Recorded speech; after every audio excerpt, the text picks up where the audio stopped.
नमस्कार मित्रों, आप सभी का स्वागत है आपके अपने चैनल पर।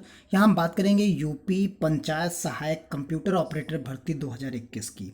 और इसमें इस पर्टिकुलर वीडियो में ये टॉपिक रहेगा कि आपकी ग्राम सभा में जो प्रधान है उस प्रधान किस जाति वर्ग का है और उसके संदर्भ में कौन लोग भर सकते हैं, कौन लोग नहीं भर सकते।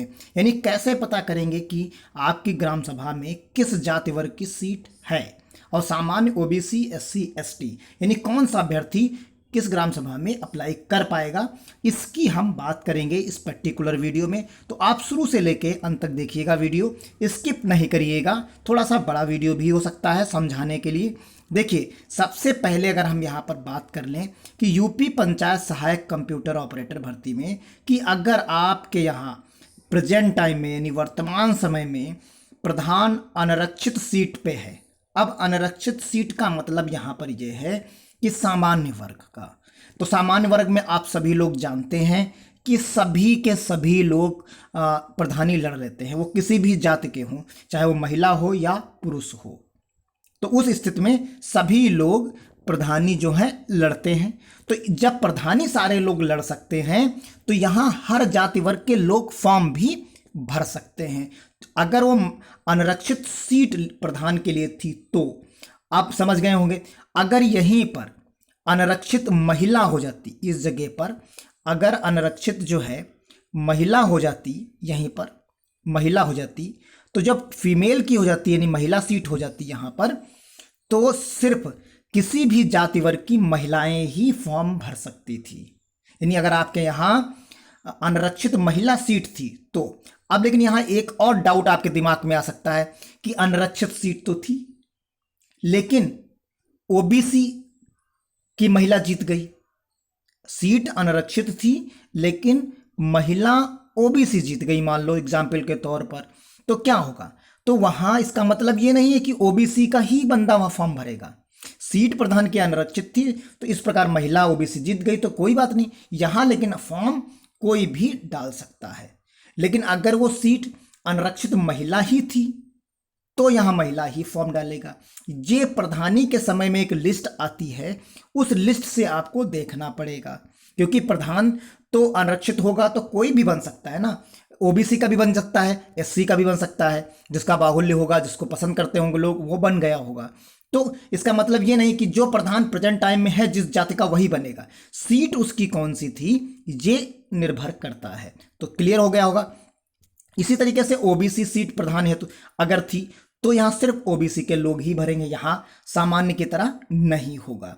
अगर ओबीसी सीट पर ओबीसी सीट महिला थी, ओबीसी सीट और ओबीसी सीट महिला दोनों में अंतर है। जिस तरह सामान्य और सामान्य महिला दोनों में अंतर है, उसी तरीके से ओबीसी सीट है तो अगर ओबीसी सीट केवल ओबीसी थी तो उसमें कोई चाहे पुरुष भरे चाहे महिला भरे, कोई फर्क नहीं पड़ता। लेकिन अगर ओबीसी महिला सीट है तो सिर्फ और सिर्फ ओबीसी की महिलाएं ही उसमें आवेदन कर सकती हैं। अब चाहे वो लड़की करे या जो है महिला करे, जो भी आप समझे। इसी तरह एससी एसटी के लिए है, तो एससी एसटी में भी वही सेम कंडीशन। अगर एससी एसटी महिला है तो सिर्फ महिलाएं फॉर्म भरेंगी।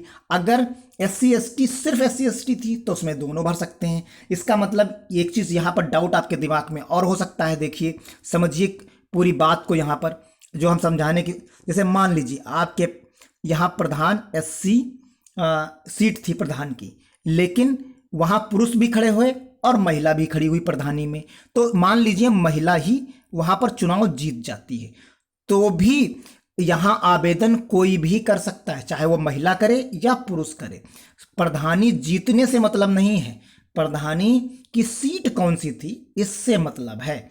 इसी तरीके से आप यहां पर समझ सकते हैं कि अगर आपके पास यहां सामान्य जनरल की सीट थी, मान लीजिए यहां पर सीट जनरल की थी और नॉर्मल सीट थी, यानी पुरुष भी भर सकते हैं महिला भी भर सकते हैं, तो इसमें सारे लोग अप्लाई कर सकते हैं। इसमें ओबीसी भी अप्लाई कर सकता है, जनरल भी कर सकता है और एससी एसटी भी कर सकता है। अब इसमें प्रधान प्रेजेंट जनरल की सीट थी, प्रधान तो कोई भी बन सकता था, चाहे एससी एसटी ओबीसी कोई भी बने, तो कोई भी बन जाए, लेकिन उससे कोई मतलब नहीं, यहां फॉर्म भी कोई भी भर सकता है। एक डाउट आपके दिमाग में आ सकता है कि सीट तो सामान्य की थी लेकिन प्रधान एससी का बन गया, महिला बन गई, तो क्या सिर्फ एससी और महिला ही फॉर्म भरेंगे? नहीं, उसमें सारे लोग फॉर्म भरेंगे। इस तरह ओबीसी है, ओबीसी की सीट थी, उसमें प्रधान जो है ओबीसी का बन गया, तो सिर्फ ओबीसी के भरेंगे, हाँ तो सिर्फ उसी में ओबीसी के भरेंगे। तो जो सीट है आपकी वो लिस्ट देखनी है, उस लिस्ट के तहत ही आपको आवेदन करना है। तो उम्मीद करते हैं समझ गए होंगे। जाति अगर आपको समझ में नहीं आ रही कि कौन सी जाति किस वर्ग में आती है, तो कमेंट बॉक्स में जरूर करिएगा, हम उसी के आधार पर आपको बताएंगे कि कहाँ से डाउनलोड कर लें और कहाँ आपको वो लिस्ट मिल जाएगी कि कौन सी जाति किस के टर्म्स में आती है। अब आइए विज्ञापन को देख लेते हैं। देखिए ये आरक्षण इसमें बताया गया है, इसको भी आप एक बार गौर कर सकते हैं। आरक्षण की व्यवस्था इस प्रकार होगी कि पंचायती राज अधिनियम में दी गई व्यवस्था के अनुसार जो पंचायतें जिस श्रेणी में आरक्षित हैं, यानी आपके यहाँ प्रधानी की जो सीट थी, महिला ओबीसी थी, ओबीसी थी, एससी थी, एसटी थी, महिला थी, अनरक्षित सीट थी कि अनरक्षित महिला सीट थी, तो ये आपको देखना जिस वर्ग की जो होगी उसी के कैंडिडेट्स भर पाएंगे। अगर अनरक्षित है तो एक बार फिर से हम बता दें, सारे लोग फॉर्म भर सकते हैं। प्रधान पद अनुसूचित जाति के लिए आरक्षित है। इनमें से उदाहरण इन्होंने लिया है कि अनुसूचित जाति का जिन पंचायतों में प्रधान पद अनुसूचित जाति के हैं, अनुसूचित जनजाति तथा जिन पंचायतों में प्रधान पद अनुसूचित जाति जनजाति महिला, अनुसूचित जाति महिला, पिछड़ी जाति महिला, महिला के आरक्षित हैं, वहां उस श्रेणी की महिला अभ्यर्थी चयन के कर पंचायत सहायक अकाउंटेंट कम डाटा एंट्री ऑपरेटर नियुक्त किया जाएगा। अगर आपके यहाँ ओबीसी, एससी, एसटी, जनरल में महिला सीट थी, मान लीजिए आपके यहाँ अगर महिला सीट थी, तो महिला जब सीट थी तो महिला ही आवेदन करेंगी, इसमें पुरुष नहीं कर पाएंगे। और अगर पुरुष सीट थी तो सारे लोग कर पाएंगे। आप क्लियर से समझ लीजिए, क्लियर कट। अगर आप मान लीजिए अनरक्षित, एक बार फिर से, अगर अनरक्षित सीट थी और केवल अनरक्षित थी तो उसमें सब भरेंगे, महिला पुरुष सारे लोग। अगर अनरक्षित महिला सीट थी तो सिर्फ महिलाएं भरेंगी, वो महिलाएं ओबीसी की भी हो सकती हैं, एससी की भी हो सकती हैं, जनरल की भी हो सकती हैं, एसटी की भी हो सकती हैं। अगर ओबीसी सीट सामान्य ओबीसी सीट थी तो सिर्फ उसमें महिला पुरुष दोनों भरेंगे, ओबीसी के ही भरेंगे। इसी तरीके से अगर ओबीसी महिला थी तो उसमें सिर्फ और सिर्फ ओबीसी की महिलाएं आवेदन करेंगी। इसी तरीके से अगर एससी एसटी सीट थी तो उसमें दोनों लोग करेंगे। अगर एससी एसटी सीट जो है महिला की थी तो सिर्फ महिलाएं आवेदन करेंगी।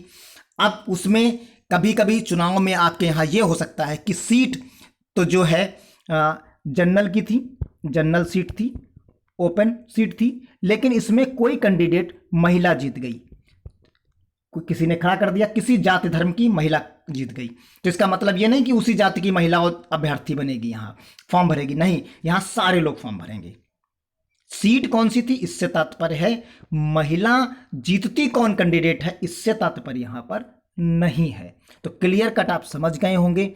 अगर आपको वीडियो अच्छा लगा तो आप ज़्यादा से ज़्यादा लोगों को शेयर करिए, जिससे उनके भी ये डाउट खत्म हो सके। तो मिलते हैं आपके ही सवालों के साथ और अगले इंफॉर्मेशन के साथ। चैनल पर सब्सक्राइब कर लीजिए, जिससे आपको हर छोटी बड़ी खबर इस भर्ती से मिलती रहे। धन्यवाद। जय हिंद, जय भारत।